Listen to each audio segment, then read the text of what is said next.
حبايبنا بكل مكان، مرحبا بكم. قاسم السلطان اليوم ضيفنا في هولندا.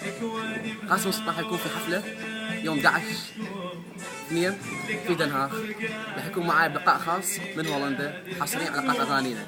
قاسم السلطان راح يقول كلمة لحبايبه على الفيسبوك وعلى الانترنت بكل مكان. قاسم السلطان شو تحب تقول لجمهورك؟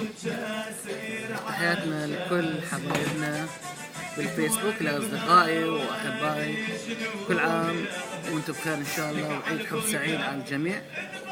وأتمنى أن تكون حفلتنا حفلة حلوة نسعد بها الناس بهولندا. ويعني تحياتي إلك، تحياتي للوالد العزيز، وإن شاء الله تقضون بالحفلة ويانا وقت ممتع.